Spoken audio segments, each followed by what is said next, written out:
सत्या की welcome to this podcast. और ये जो इंट्रोडक्शन जो है, सबसे पहले आप अपना ब्रीफ इंट्रोडक्शन बता सकते हैं, उसके बाद से हम लोग कंटिन्यू करेंगे।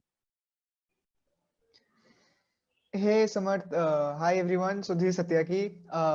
I am a Web3 marketer. I work with a company called ZKX. So they are a trading platform on Ethereum layer 2. I'll get deeper into that later on. So again, like to thank to Samarth for inviting me in the show. I'll hopefully will able to learn something from him and also able to share something about Web3 and all. Yeah. So basically जो पहला जो concept जो है DeFi, which is decentralized finance. So DeFi क्या होता है and how does it differentiate from traditional finance, जो कि फॉर एग्जांपल बैंक्स हो गए, एक्सिस बैंक हो गए, यस बैंक हो गए, HDFC, SBI। तो इन सब से डीफाई जो है डिफरेंशिएट कैसे करता है? Good question. सो हम पहले से आते हैं तो डिसेंट्रलाइज फाइनेंस, राइट? तो हमको ये सुन के दो चीज हो सकता है। एक तो यार ये नाम अजीब सा है, मतलब मेरा तो मुंह तोड़ जाता है अभी कभी कभी कि डिसेंट्रलाइज इतना बड़ा टर्म क्या है। दूसरा, अगर हमको थोड़ा हम अटेंशन दे तो हमको पता चलेगा कि ये सेंट्रलाइज नहीं है। बेसिकली सेंट्रलाइज मतलब इन लेमन टर्म्स कि कोई सिंगल एंटिटी या कोई कॉर्पोरेशन या कोई ग्रुप ऑफ पीपल उसको कंट्रोल करता है, right? When we are telling decentralized, we are breaking the centralization thing. Now as you asked कि ये कैसे हमारे जो एक्सिस बैंक है, स्टेट बैंक है, ICICI बैंक से डिफरेंट है, तो ठीक है, लेट्स से हम सभी मतलब अभी सबके पास अकाउंट होते हैं, डेबिट कार्ड्स होते हैं। हम बेसिकली बैंक को यूज करते हैं दोनों काम के लिए, कि हम अपना पैसा रखेंगे बैंक के पास, वो सेफ रहेगा और हम कुछ इंटरेस्ट भी कमाएंगे in terms of FD and RD, right? But there is a catch. हम जब बैंक को पैसा देते हैं, बैंक वो पैसे से क्या करता है? बैंक हमको इंटरेस्ट कैसे देता है? बैंक वो पैसा लेके दूसरे किसी को लेंड कर देता है, और वो बैंक का जो हम पैसा देते हैं वो उसके कंट्रोल में रहता है, हमारे कंट्रोल में नहीं। तो आज ये गवर्नमेंट या RBI का अम्ब्रेला के अंदर जो जो बैंक्स है, जो जो मतलब सर्टिफाइड लाइसेंस बैंक्स है, हम उसके ट्रस्ट के अनुसार हम पैसे रखते हैं। बट हमको बहुत सारे अगर हम हिस्ट्री को चेक करें, एविडेंसेस को चेक करें, कि ऑथोरिटी के बाद भी बहुत सारे बैंक बैंकरप्ट हो गए, बहुत सारे एंटिटीज बैंकरप्ट हो गए, स्पेशली बैंक्स। मतलब आप पैसे डालो कि उन लोगों ने आपको बोला कि आप अपने पैसे नहीं उठा सकते हो, बैंक में पैसा नहीं है। बैंक बोलते हैं कि आपका 3 साल का लॉक इन है, हम 3 साल के बाद हम उसके पहले पैसा नहीं उठा सकते हो। तो वो कुछ रूल्स है, उस रूल्स को हम हमारे पैसे के बावजूद भी हम उसको एक्सेस नहीं कर सकते, क्योंकि उस वो सेंट्रलाइज्ड है, किसी प्री डिफाइंड रूल्स में है। Now comes DeFi, which is called as decentralized finance. Decentralized finance, as I mentioned, ki it is not governed by any rules. Now a question can be, ठीक है, अगर मेरा पैसा डूब गया तो मैं किसको पकड़ूं? इधर तो मैं अगर बैंक में पैसा रखता हूँ सेंट्रलाइज अथॉरिटी में, वो तो हम बैंक को पकड़ सकते हैं, मेरे को पैसे दो। Here comes this Web3, here comes smart contract, here comes Ethereum, and here comes all the blockchains, जिसको हम बोलते हैं smart contract. Smart contract is ऐसा चीज है जहां पे अपने पैसे आप रख सकते हो with the trust of code. All the transactions, all your account is open source without exposing your identity. मतलब अगर मैं सात्यकी और समर्थ कहाँ पे पैसे रखते एक स्मार्ट कॉन्ट्रैक्ट में, ब्लॉकचेन में वो अवेलेबल है। अगर किसी ने उस पैसे के साथ छेड़खानी की, we will get to know, but people will not know कि समर्थ और सत्यकी असली में कौन है, because there is a wallet address hidden. I'll not get into there, but the best part is, apart from ये being open source, and also sorry I missed one thing, bank में you don't know कि bank के पास assets कितने हैं। हम 10 लाख रखे हैं, तुम 20 लाख रखे हो, बट बैंक का एसेट कितना है? What is the asset? हम देखते हैं कि सारे जो प्राइवेट गवर्नमेंट बैंक है सबके पास बिल्डिंग से ये है वो है, बट पैसा कहाँ है? पैसा वो कहाँ डाल रहे हैं ना, हमको वो ट्रांजैक्शन वो लोग क्या करते हैं, इट्स सब behind the black box. Here comes again DeFi. I'll continue this. First is, any transactions you made in a DeFi world, it's open sourced.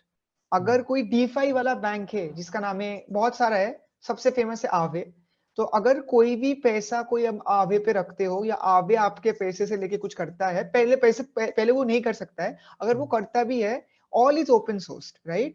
This is one great advantage of DeFi over the centralized banks. Ki every transactions you can track, everything is open source. Second thing is your money is under your custody.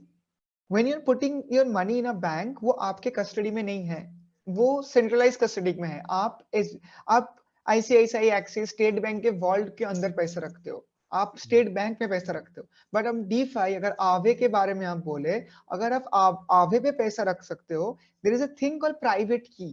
Private key कभी भी आवे के पास expose नहीं होगा, वो आपके पास ही रहेगा. तो आप कभी भी अपने फंड्स का ऑथोरिटी किसी DeFi में जो बैंक्स है उसके अंडर नहीं दे सकते हो. तो ये सबसे दो बिगेस्ट एडवांटेजेस है. वन है आप आपके फंड मूवमेंट्स को ट्रैक कर सकते हो ओपन सोर्सली, जो कि बहुत एक एडिशनल लेयर ऑफ सेफ्टी है. सेकंड है आपके पैसा आपका है, आप कभी भी निकाल सकते हो, कभी भी कुछ कर सकते हो, it's up to you. So this is a difference. तो डीफाई जो है, आपने बताया कि बहुत ही इंटरेस्टिंग कॉन्सेप्ट भी है और काफी लोगों का नया चीज लगता है. तो लोग जो हैं डीफाई को कैसे यूज कर रहे हैं, और इसमें जो फॉर एग्जांपल कि इसमें लेंडिंग हो रहा है, बोरोइंग हो रहा है, ट्रेडिंग टोकन्स हो रहा है, या फिर सिर्फ पेमेंट के लिए यूज हो रहा है, तो ये इसका पर्पस क्या है और इसका लोग मतलब इसको क्यों यूज कर रहे हैं, कैसे यूज कर रहे हैं? Good, great question. सो अभी यूजेस बहुत लिमिटेड है, ठीक है. DeFi शुरू हुआ 2020 में, उसके बाद 21 में बहुत बड़ा बुल रन आया, सबने यूज किया. 22 में मार्केट क्रैश कर गया, क्योंकि एक तो इकोनॉमिक साइकिल्स आता है, बुल रन के बाद बेयर रन आएगा ही. उसके बावजूद भी बहुत सारे कंपनीज बहुत सारे मतलब फ्रॉड किया. FTX is one of the biggest. There is three Arrows Capital, Voyager, Celsius, BlockFi, I can name countless numbers. उसके लिए पूरा एक मतलब पूरा इकोसिस्टम को एक बड़ा हिट पड़ा. तो अभी एक्टिविटी कम है. But now coming back, where DeFi grew and what I am very much optimistic and bullish कि where it will grow. Okay, the first thing is the bank. Okay, lending and borrowing पे हम पहले आते हैं. तो अभी अगर आप बैंक में, SBI में, ICICI में, एक्सिस में lending borrowing करना चाहते हो, तो they will ask for your credit score. They will ask for what you have done in the past. Based on what hundreds of things they will give you a loan. Basically, आप अगर मजदूर हो, अगर आपको एक emergency loan चाहिए, I don't think they will give you, because आपके पास credit score नहीं है, ये है वो है. But here comes आपका DeFi में lending and borrowing. Anybody can borrow based on their on-chain activity. I don't need to be some big man. I don't need to have a credit score to get money from a DeFi bank. I can get it just like that. Number one. Number two, anybody can be a lender. अगर आप state bank में lender बनना चाहते हो कि ICICI में, आप नहीं कर सकते वैसे, आप लेंडर वैसे नहीं बन सकते. बट अगर आप DeFi में कर सकते हो, anybody can be a lender. अब क्वेश्चन हो कि लेंडर क्यों बने, हम अपना पैसा क्यों दे. आप अपना पैसा दोगे कि आपको उसमें कमीशन मिलेंगे, जिसको हम स्टेकिंग रिवॉर्ड्स, यील्ड फार्मिंग, बहुत सारे टर्म्स बोलते हैं. आपको, आप अगर पैसा लेंड करते हो ये DeFi वर्ल्ड में through banks, through this DeFi banks, आपको एक रिटर्न मिलता है. So this is borrowing and lending. This is a good activity which is happening. Now, the problem of DeFi is largely loans are over collateralized. Over collateralized means आप अगर 10 USDC, जो कि एक stable coin है, अगर आप 10 USDC दोगे, तभी आपको उसके बदले में सपोज 5 मैटिक या पॉलीगॉन के कॉइन्स मिलेंगे. तो मतलब आपको तो मतलब I am not going there, I am telling different. अगर आप 10 USDC दो, आपको 5 USDC मिलेंगे. आप पूछोगे यार तब हम 5 USDC लोग क्या करें, क्योंकि हम अगर 10 USDC देने का हमारे का मतलब पावर है कि हम छोटे लोन क्यों ले. तो ये DeFi का प्रॉब्लम है. आप अगर 10 USDC दो, आपको 5 USDC का कॉइन नहीं मिलेगा, उसके वैल्यू वर्थ कुछ दूसरा कॉइन मिलेगा, मैटेज, Ethereum etcetera. This is the reason, because this is the problem of DeFi. There are under collateralized systems which are coming. कि आप अगर 5 USDC दोगे, आपको अगर 15 USDC के वैल्यू अनुसार कुछ मिले, ठीक है. बट वो होगा, उसमें काम चल रहा है, स्मार्ट कॉन्ट्रैक्ट्स को ऐसे प्रोग्राम किया जा रहा है क्योंकि जिससे सिक्योरिटी ये सब कुछ इंप्रूव हो. तो अंडर कोलैटरलाइज्ड लोन बोल के एक चीज अभी शुरू हो गया है, बट अभी भी वो फुल फॉर्म में नहीं है. उसमें बहुत सारे ग्रे एरियाज हैं जो कि सॉल्व करना होगा DeFi में. ये और एक सीन है. तीसरा है ट्रेडिंग. तो ट्रेडिंग में सबसे बढ़िया चीज है आपका DeFi का, वो है परपेचुअल स्वैप्स बोल के एक चीज है. अब हमारा ट्रेडिशनल मार्केट्स पे आपका है spot market, right. you buy, you place an order, there is a person or a group of people standing on the other side of the order. अगर आप 20 रुपए पे ऑर्डर प्लेस करो, वो 22 रुपए मांगेगा. आप अगर 21 रुपए में आप बोले, वो बोला ठीक है, order done, clear, right? This is a clear spot market which is happening in आपका Web 2 world, if you say in that way. Web 3 में there is a thing called perpetual swaps, right? Similar kind of thing, but perpetual swaps means आप अगर कोई order place करोगे, तो web 2 में और एक चीज है, आप अगर आप कोई ऑर्डर एक प्लेस करोगे वेब 2 में, web 2 I am not telling in web 2 web 3 in that terms. अगर आप ट्रेडिशनल मार्केट्स में अगर आप टाटा का स्टॉक्स खरीदो, वो आपका फ्यूचर है, फ्यूचर मार्केट जो है, वहां पे आपका एक सेटलमेंट डेट होता है. अगर आप कोई टाटा का स्टॉक्स खरीदे, ट्रेड नॉट इन्वेस्ट किए, ट्रेड किए स्पॉट मार्केट, फ्यूचर मार्केट पे, स्पॉट पे नहीं, तो उसका सेटलमेंट डेट होता है कि 30-40 दिन बाद अगर आप 10 रुपए में टाटा का स्टॉक खरीदे, irrespective of the price it will get sold. तो it has its plus and minuses. Crypto में या वेब 3 में एक चीज है परपेचुअल स्वैप्स. अगर आप टाटा का स्टॉक्स खरीदे क्रिप्टो फॉर्म में, उसका कोई एंड डेट नहीं है. तो वो एक चीज बोलते हैं, I will not go into details, called funding rate. उससे वो क्या बोले, मतलब प्राइस मूवमेंट्स ठीक रहता है. तो basically through perpetual swaps in trading, it's opening a new horizon for people to earn money, जो कि आप नॉन क्रिप्टो या नॉन वेब 3 वर्ल्ड में नहीं कर सकते. तो ये हो गया आपका ट्रेडिंग का, ये हो गया आपका बोरोइंग लेंडिंग का. और आपने और एक क्वेश्चन किया था पेमेंट्स. पेमेंट्स. तो पेमेंट्स में सबसे प्रॉब्लमेटिक चीज है, अगर आप कभी इंटरनेशनल पेमेंट्स किए हो, मतलब फॉरेन से पेमेंट ऐसा कुछ? इंटरनेशनल. तो अगर आप इंटरनेशनल पेमेंट्स कभी भी किए, ठीक है, मतलब यूएसडीसी, इवन यूएस से, ऑस्ट्रेलिया से, थाईलैंड से, first is a waiting time. अगर वो पेमेंट आपका जो क्लाइंट है, अगर आपको पेमेंट किया तो इंस्टेंटली नहीं होगा. अगर हम, मतलब इंडिया में क्या होता है, यूपीआई गया, वो क्यूआर है, हमने स्कैन किया, पेमेंट किया, done, 1 second, it's over. But यही अगर आपको, आपका क्लाइंट बाहर में, यूएस में या कोई दूसरी जगह पे है, अगर आपको वो पेमेंट किया, वो टाइम लगता है, मतलब आपके आपके पहुंचने में कभी भी 7 दिन तक भी लगता है. That's a one big problem. तो second problem is this a commission.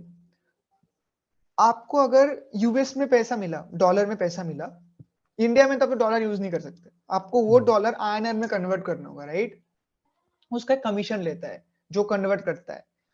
तो आपका पैसा आपने कमाया, ठीक है, सिस्टम के लिए आपका मतलब आपको देना पड़ता है कमीशन, आपका वेस्ट है ये, ठीक है. ये आते यहाँ आ रहे क्रिप्टो क्रॉस बॉर्डर पेमेंट्स को सॉल्व करने में, कि एक तो आप यूएस से भेजे कि थाईलैंड से भेजे या कहीं से भेजे, वो इंस्टेंटेनियसली आपके अकाउंट में आ जाता है, मतलब cross border payment. Second, there is no commission. I'll not say there is no commission. There is a thing called gas fees when you do the transactions. There are people who approve this transaction. अभी traditional finance में, due to the RBI sign और the governor sign of the particular country, we say ना this, मतलब अगर आपको मैंने 100 रुपए दिया, उस 100 रुपए की वैल्यू क्या है, क्योंकि गवर्नर का साइन है, राइट? क्रिप्टो में आप कैसे करोगे? क्रिप्टो में जब वो वैलिडेटर जो बैठा है उधर, वो वैलिडेट करेगा, तभी आपको वो, ठीक है, मेरे को पैसा मिला, तो वो वैलिडेटर को कमीशन देना होता है. तो पहले पहले, आज से 1.5 साल पहले भी, आपको अगर $50 का ट्रांजैक्शन करना होता था, आपको $5 या $6 तक कमीशन देना होता था. अभी वो घट के हो गया $0.05. अच्छा. And people are saying in the next 2-3 years it will be 0.0005, मतलब नेग्लिजिबल है, मतलब करंट सिस्टम से वो बेहतर है. तो these are the two huge problems crypto payments are solving. ये काफी इंटरेस्टिंग है, जो पेमेंट्स में, जो जैसे कि फास्ट पेमेंट्स में सॉल्व करता है. तो मुझे भी लगता है कि जो इंडिया में जैसे कि यूपीआई जो है, which is way much ahead of USA. तो तो यूपीआई एक बेसिकली क्या होगा कि सबसेट ऑफ क्रिप्टो पेमेंट्स का वो सोल्यूशन होगा. और करेक्ट. तो उसके आगे जो है, ऑब्वियसली हमारे यहाँ पे वेब 3 का टैलेंट काफी है, तो इसमें अगर आगे परस्यू कर सकते हैं वेब 3, तो obviously there will be a solution to that. तो I will इसी add one thing. I will add one thing. आप यूपीआई उठाया जब, तो भी कभी, मतलब अगर आप बाहर का सिचुएशन देखें, ज्यादातर कंट्री का, मेरे को लगता नहीं कि यूपीआई जैसा इतना सीमलेस, इतना स्केलेबल सोल्यूशन है, ठीक है.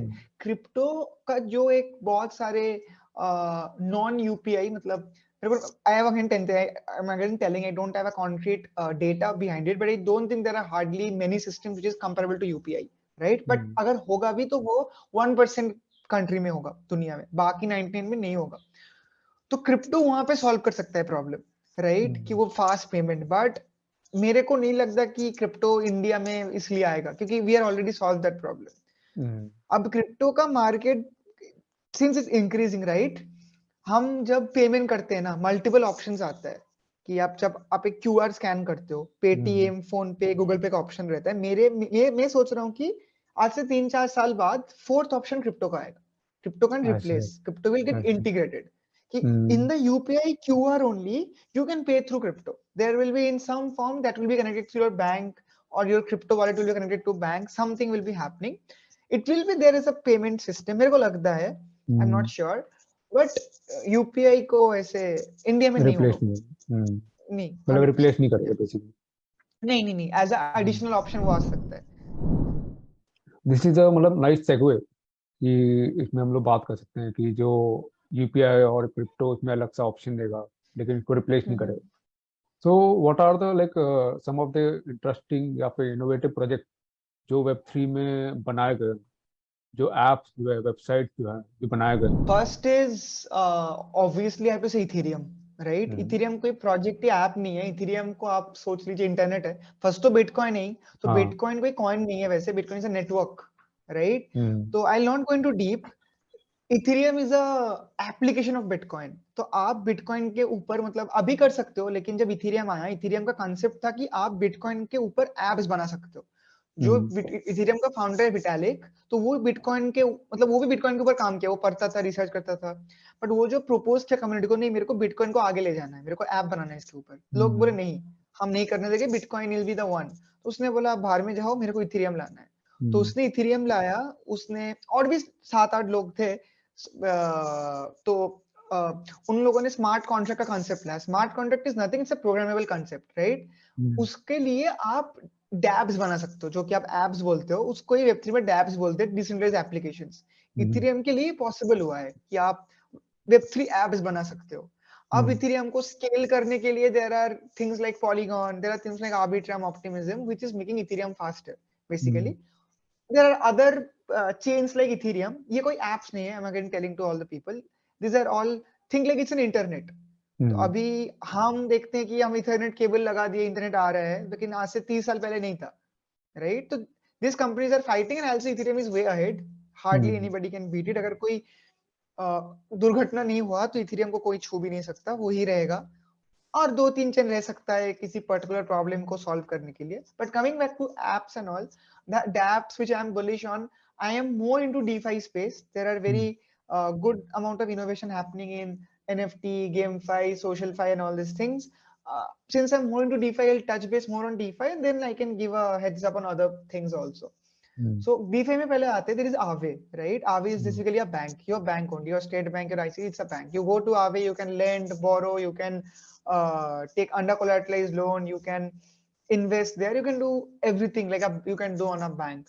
Second is, let's say there are things called Uniswap. Uniswap is a thing like a exchange, right? अगर आप जीरोधा पे जाते हो, आप स्टॉक्स पे जाते हो, जब आप किसी स्टॉक्स को खरीदते हो, right. Uniswap is the same for crypto but in a decentralized way. आपको अपना केवाईसी नहीं मांगेगा, आपको अपना पता नहीं पूछेगा।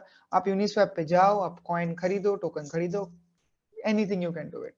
Third is there are applications as I mentioned called perpetual swaps, जो कि हम बना रहे हैं ZKX. There are many apps like that. तो अगर आप अभी हम अभी प्री प्रोडक्ट स्टेज में है, we'll launch in 2-3 months. जब आप लॉन्च करोगे, ZKX जब आएगा, तो you can actually trade on ZKX. You can trade various coins. अभी हम पहले क्रिप्टो से शुरुआत करेंगे, उसके बाद हम आपका करेंसीज, फॉरेक्स, उसके बाद commodity stocks, you can trade everything on ZKX. So this is another. These are all DeFi centric. Coming to, there is a thing called Lens protocol, right? Lens protocol is a social media. तो अभी Web2 में problem क्या है कि आप LinkedIn को बोलिए, आप Twitter, Facebook, Instagram, anything you say, और YouTube for that matter, आपका जो डेटा है ना, ये Web2 कंपनीज कंट्रोल करते हैं। तो वो डेटा बेच के वो पैसे कमाते हैं, ठीक है। और इनके जो एड्स मिलते हैं, ये YouTube तब भी देता है, बाकी तो कोई नहीं देता है। ट्विटर में रेवेन्यू शेयर नहीं करता, मेटा भी शायद नहीं करता है, इंस्टाग्राम शायद करता है, वो टॉप के क्रिएटर्स को ही देता है, बट वो फिजिबल नहीं है, ठीक है। आपको एल्गोरिदम के आप ट्रैप में फंस गए हो। मैं लिंक्डइन में काफी एक्टिव हूँ, तो मैं लिंक्डइन के बारे में थोड़ा बता सकता हूँ। आपको एक सर्टेन तरीके का ही पोस्ट लिखना है, आपको एक डेली पोस्ट करना है, मतलब there are certain rules which are already being set by this web 2 protocols. Besides, your data is with them, which data is your real asset in the internet world. ये lens protocol की तरह जो app, इनका जो promise है, ये ऐसे सोचता है कि डेटा आपका है, ये हम नहीं रखेंगे, हम आपको कल इंफ्रास्ट्रक्चर देंगे, ठीक है। तो इसका एक बेनिफिट क्या है कि अगर आपका यूट्यूब का, सपोज आपका दो प्रॉब्लम है जो मैं भूल गया बोलने, अगर आपका यूट्यूब में 100 के सब्सक्राइबर्स है या लिंक्डइन में 1 लाख फॉलोअर है, अगर कल लिंक्डइन या यूट्यूब चाहे कि आपको बैन करने के लिए, वो आपको बैन कर सकता है। मतलब बोल सकता है आपने ये गलत किया, आप बैन हो, ठीक है। फिर आपने अगर खाली यूट्यूब में ऑडियंस बनाया है, आप वो ऑडियंस को माइग्रेट नहीं कर सकते हो दूसरे प्लेटफॉर्म पे। Here comes Web3 app. Web3 ये बोलता है कि protocols like Lens protocol, first the algorithm will be open sourced. You will know how the algorithm will operate. So you will have a edge. आपको अभी मेरे को नहीं लगता किसी को exactly proper पता है कि Facebook कैसे काम करता है। We can guess कि अगर आप इस समय पे पोस्ट करो ये होता है, but आपको exactly नहीं पता है। Coming back, algorithm, the code will be open sourced. You will get to know. Second is your data is yours, जो मैंने टच किया कि इंफ्रास्ट्रक्चर हम खाली आपको देंगे, डेटा आप संभालो, वो ब्लॉकचेन पे रहेगा, वो सबका है, वो हम उसके छेड़खानी नहीं करेंगे। आपको डेटा बेच के हम नहीं पैसा कमाएंगे, अगर कमाए भी will have a equal share. Third is आपका जो फॉलोअर्स है वेब3 एप्स में, हम अगर आप वेब3 में फेसबुक बनाए, वेब3 में ट्विटर बनाए, आप फेसबुक के फॉलोअर्स को ट्विटर में ला सकते हो, ट्विटर के फॉलोअर को फेसबुक पे ला सकते हो। तो ये आपका डीसो मतलब या डिसेंट्रलाइज सोशल मीडिया का एक कांसेप्ट है, एप्स बोलिए, जो कुछ भी बोलिए। नेक्स्ट कम्स आपका गेमफाई, जो बोलते हैं गेम फाइनेंस, ठीक है। तो there was a very popular game called Axie Infinity, अभी वो बैठ गया है, but there are very good games which are coming now, I was checking. तो गेम फाई में क्या होता है, आप it's a play to earn thing. अगर आप पबजी खेलो, आप पबजी से पैसा थोड़ी कमाओगे, नहीं, राइट। तो आप गेम फाई में एक इंसेंटिव मैकेनिज्म है, आप पैसे कमा सकते हो। सेकंड, अगर आप पता नहीं आप कभी पबजी खेले हो कि नहीं, या कोई भी वैसे मतलब पबजी बोलिए या बहुत सारे गेम्स में आप स्किन खरीद सकते हो। आपने अपने दोस्तों के साथ सुना, नहीं यार मैंने स्किन खरीदा, मैंने ये एसेट खरीदा, वो एसेट या वो स्किन आपको वो गेम में लिमिट हो जाता है, आप उसे बाहर नहीं निकाल सकते, आप उसको बेच नहीं सकते हो। ब्लॉकचेन में क्या होता है, आप वो गेम के एसेट को एक प्लेटफॉर्म से दूसरा गेम में ले जा सकते हो, अगर दोनों ब्लॉकचेन बेस्ड गेम है। Secondary, you can also sell it in open market. तो आपका जो पैसा आपने गेम में इन्वेस्ट किया या टाइम इन्वेस्ट किया, उसका आपको रिटर्न मिल रहा है, ठीक है। तो this are very good innovations in which is happening.